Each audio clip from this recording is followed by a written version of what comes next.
Story time, story time, story time again.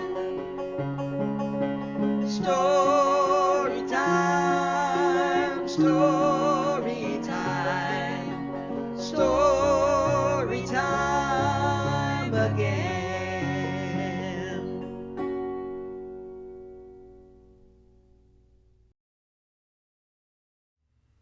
Hi, and welcome to Once Upon a Time, the Storytime show for the San Bruno Public Library.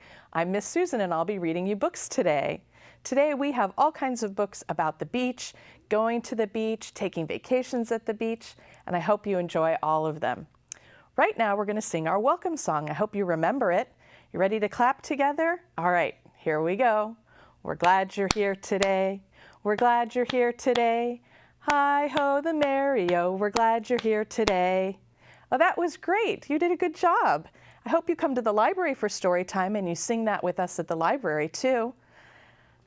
All right, our first book today is called Eleanor and Violet, Two Naughty Chickens at the Beach. Oh, naughty chickens at the beach. They might have done some bad things. We'll have to read about that. This is by Patty Belling Murphy. These two friend chickens. Violet was back, and Eleanor's mother was not happy.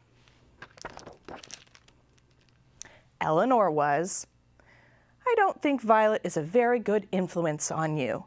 You two girls got into a lot of mischief during Violet's visit to her grandmother's last summer," said her mother.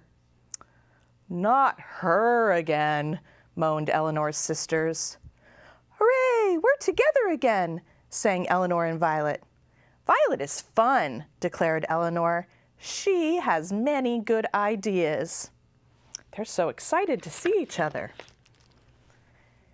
"You know," said Eleanor's mother, "you don't have to do everything that Violet says. If you know it's not right, just tell her it's not a good idea." But it was hard to say no to Violet. Besides, Eleanor was not sure that she wanted to.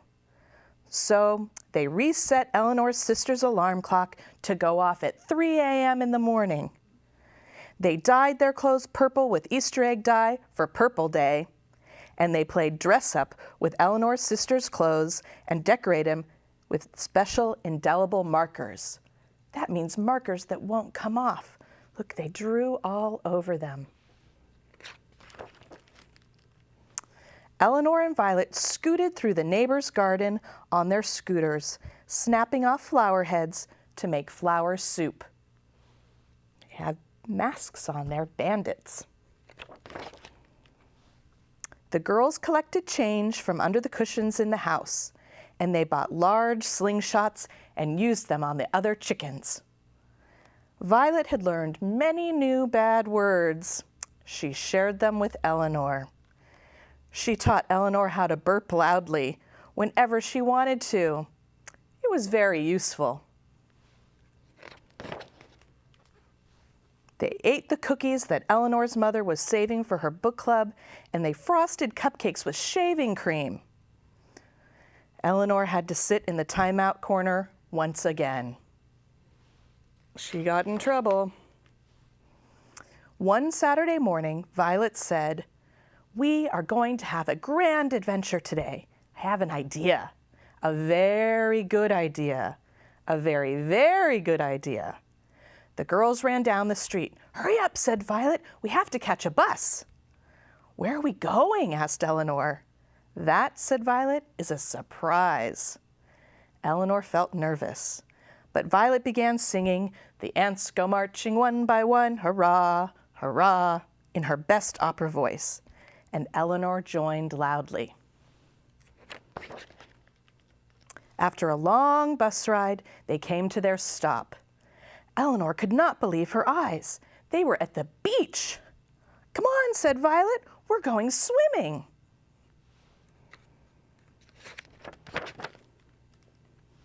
Eleanor felt sick. "We don't have bathing suits," she mumbled.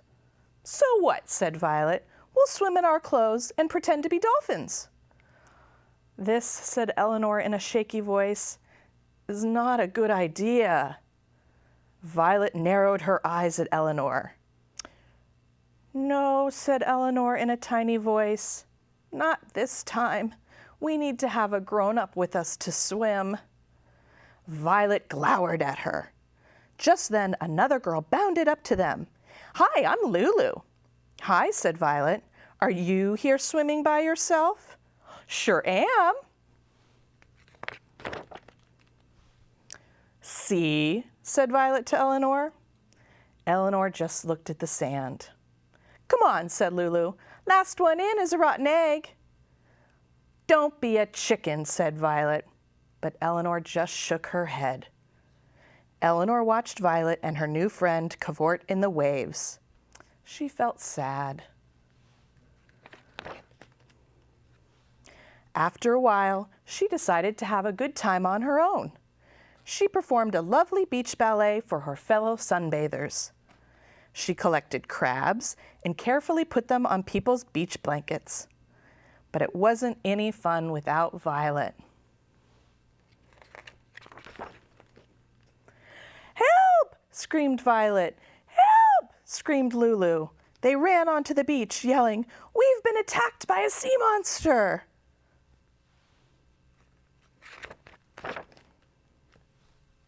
Eleanor rushed to the two girls. It's a sea snake, sobbed Lulu. It's just seaweed, Eleanor sighed as she untangled the green slippery mess from the girls' legs. A large chicken came over and scooped up Lulu. Are you okay, sweetie? Yes, Mama, Lulu sniffed, not looking at Eleanor and Violet. Time to go home anyway, said Lulu's mother as she walked away carrying Lulu. Mama, said Eleanor and Violet at the same time. So much for the brave girl swimming alone, said Violet. She wasn't that much fun anyway. Not like you, Eleanor. I'm sorry. It's okay, said Eleanor. Things weren't the same without you either. Smiling, the girls selected the friskiest crab and put him in an empty yogurt container with a bit of water and brought him home. On the bus ride back, Violet made up a song about underwear, which they sang in rounds. They finally arrived at Eleanor's house, looking hot and bedraggled. Eleanor's mother gasped and asked, Where have you been? We went to the beach, said Eleanor. But don't worry, I didn't swim. I told Violet it wasn't a good idea. You did you? Said Eleanor's mother. Yes, said Eleanor, and I'm sorry I didn't tell you where we were going. Me too, said Violet softly. And look, here's our new pet crab, Hermit, Eleanor said, and he has to live at our house because Violet's grandmother doesn't allow pets. Oh, joy, said Eleanor's mother. After Violet went home to change, Eleanor's mother hugged her. You did the right thing, but it was wrong of you to leave without telling me. I know, said Eleanor. It's going to be a long summer, Eleanor's mother sighed. Hooray, the girls shouted, and they played in the pool together. The end. That is the story of Eleanor and Violet, two naughty chickens at the beach. I hope you liked that one. Well, they brought home a crab, didn't they?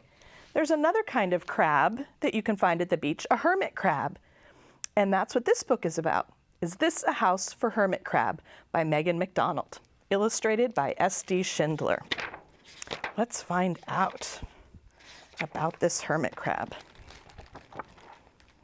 Hermit crab was forever growing too big for the house on his back. It was time to find a new house. He crawled up out of the water, looking for something to hide in, where he'd be safe from the prickle pine fish. He stepped along the shore, by the sea, in the sand. Scritch, scratch, scritch, scratch. Until he came to a rock. Is this a house for Hermit Crab?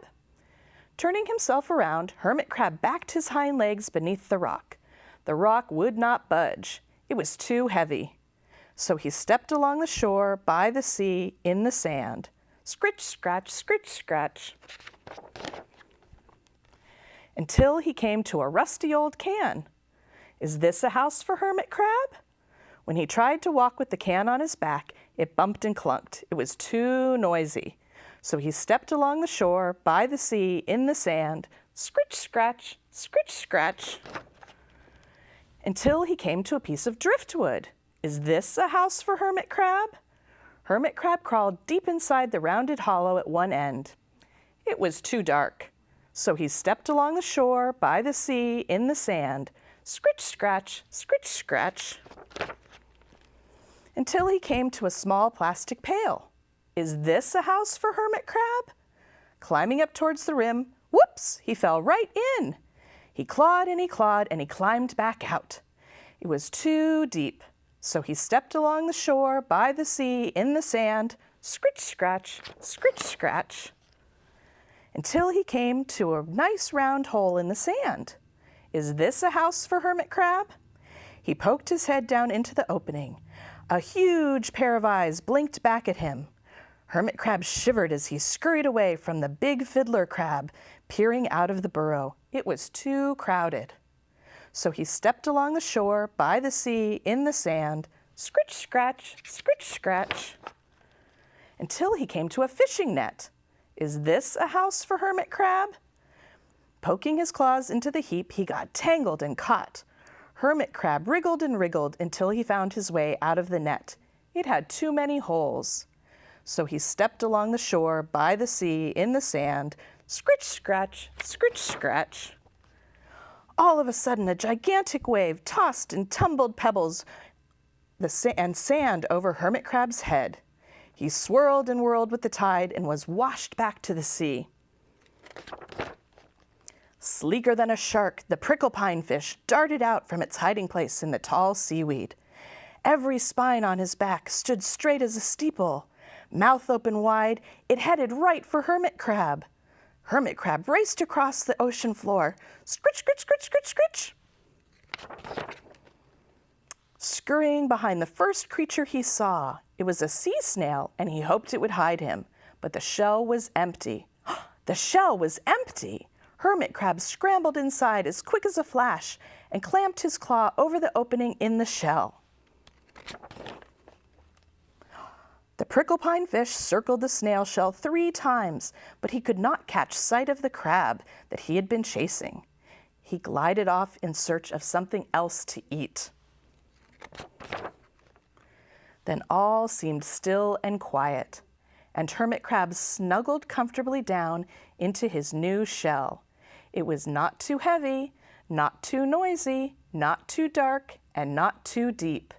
It was not too crowded, and it did not have too many holes. At last, Hermit Crab had found a new home, and it fit just right. The end. That is this a house for Hermit Crab? All right. Those were 2 really good stories. I hope you enjoyed them. We're going to take a break now. When we come back, we'll read some more stories about going to the beach. Thanks a lot. We'll see you soon.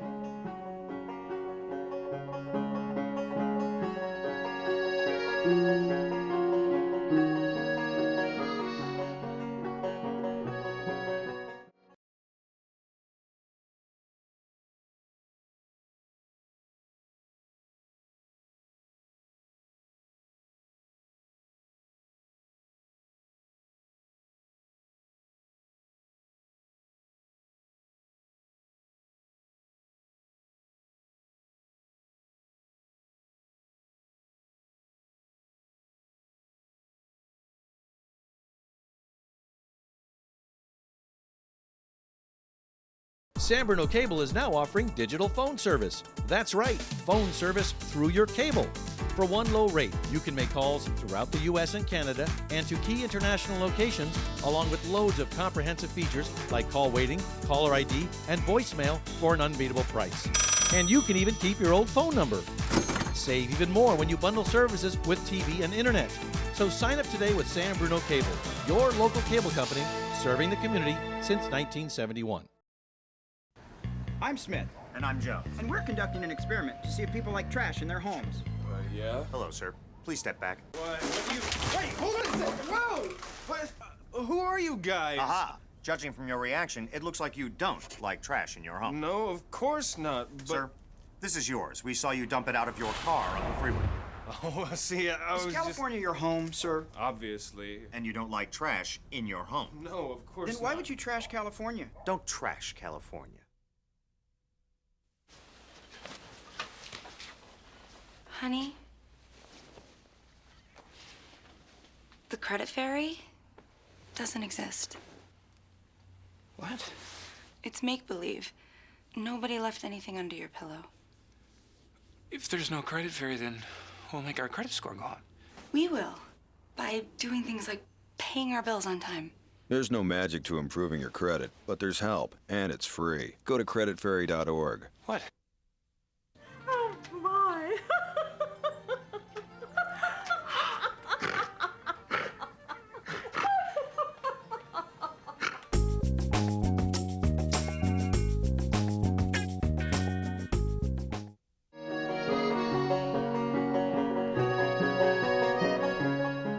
Hi, welcome back to Once Upon a Time, the Storytime show of the San Bruno Public Library.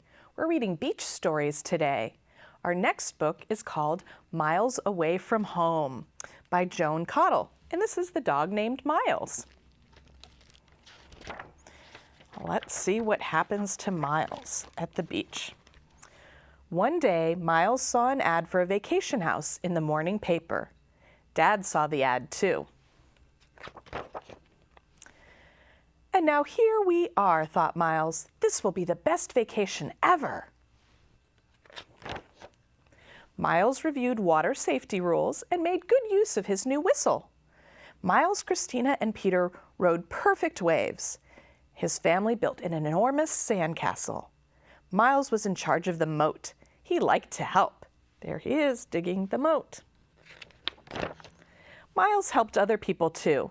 He put up umbrellas, even when it was windy, inspected picnic lunches for all 4 food groups, and even protected children against harmful UV rays. Miles liked to make new friends. But sometimes Miles wasn't such a help. He broke an umbrella, he ate a picnic lunch, and he used up all of the number 30 sunblock. Miles felt bad. He hated getting in trouble. So he tried his best to be good. He played with the kids. He was a natural at Frisbee. He helped Mom with the cooking. Marinades were his favorite. He assisted Dad with the barbecue. Ribs were his specialty. He helped get the kids ready for bed. Mom read and Miles turned the pages. Things were just fine. Miles spent the next morning surfing with his family, and then he went for ice cream. Miles loved to share, but he miscalculated how much 20 orange Freezy Pops would cost. He didn't have enough money. Miles felt awful. He was in trouble again. So he tried to be on his best behavior. He played Go Fish, and he let the kids win. He did the laundry, darks and cold, whites and hot. He reviewed hurricane evacuation procedures, and he checked all the batteries in the flashlights. He brushed his teeth before bed. He even flossed. Miles felt much better. The next day, Miles and his family went to the Oceanside putt-putt course.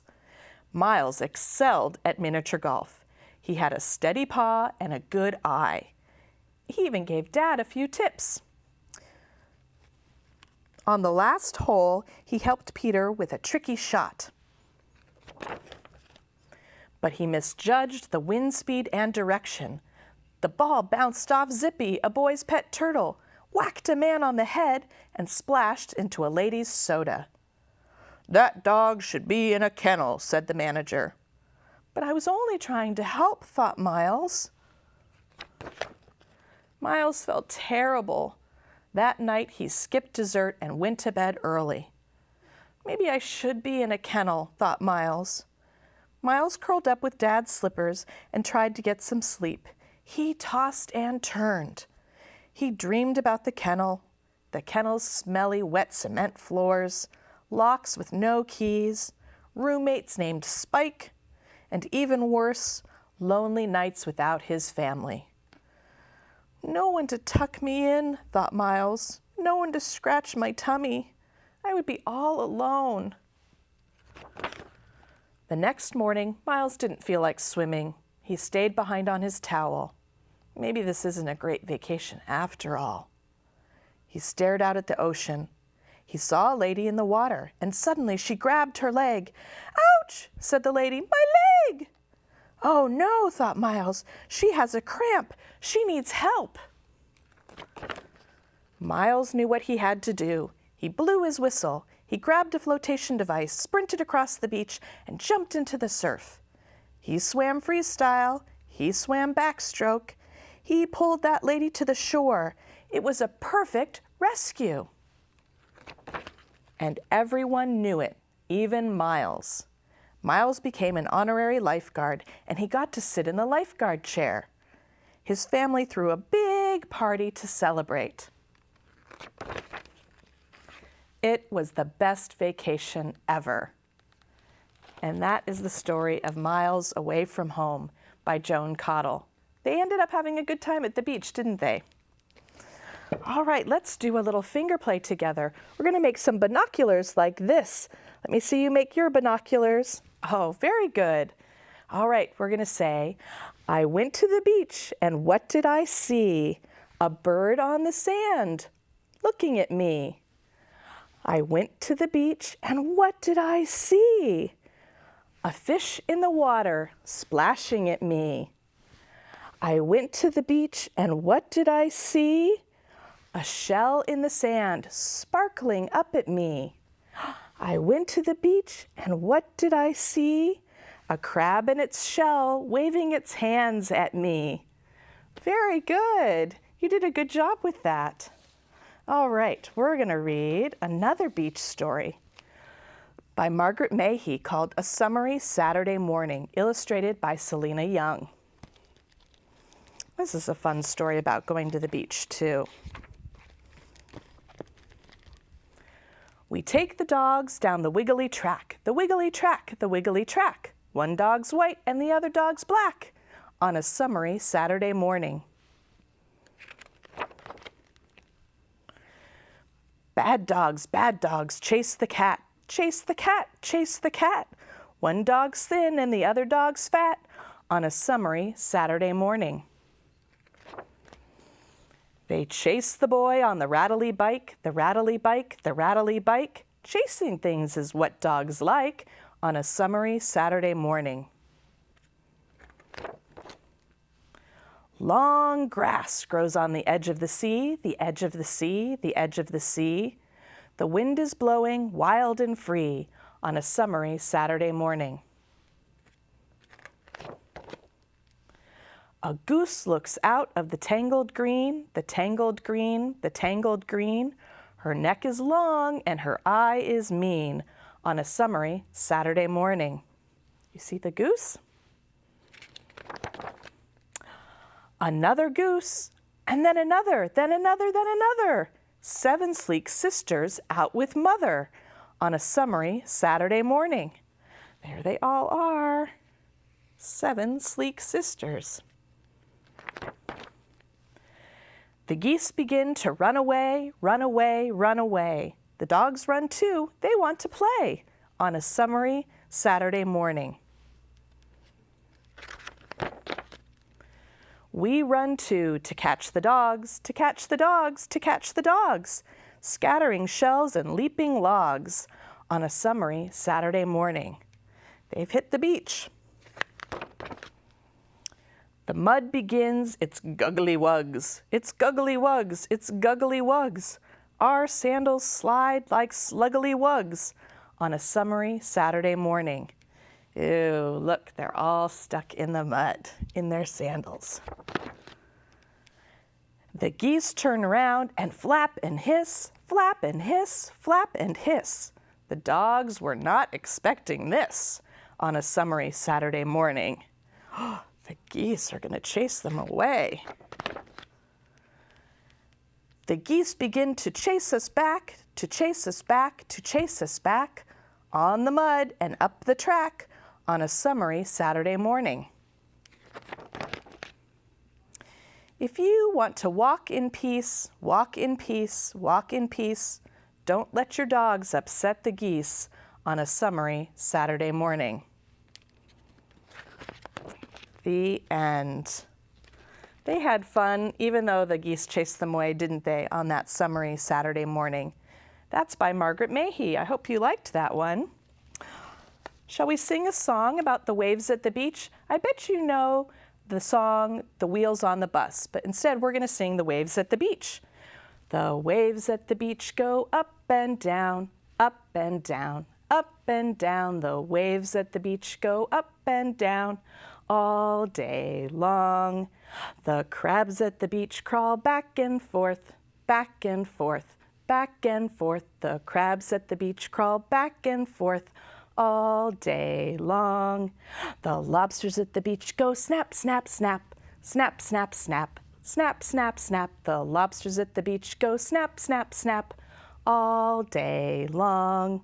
The clams at the beach go open and shut, open and shut, open and shut. The clams at the beach will open and shut all day long. The mermaids at the beach go swish, swish, swish, swish, swish, swish, swish, swish, swish. The mermaids at the beach go swish, swish, swish all day long. The waves at the beach go up and down, up and down, up and down. The waves at the beach go up and down all day long. Oh, you guys did great at that. It's fun to sometimes change the words to the songs that we already know. So now you can either sing The Wheels on the Bus or you can sing The Waves at the Beach. You did a good job with that. Well, that's our story time for today. It's time to sing our goodbye song. I hope you remember our goodbye song. It's time to say goodbye. It's time to say goodbye. Hi-ho the merry-o, it's time to say goodbye. Thank you for coming today. We'll see you soon. Hope to see you at the library. Bye-bye.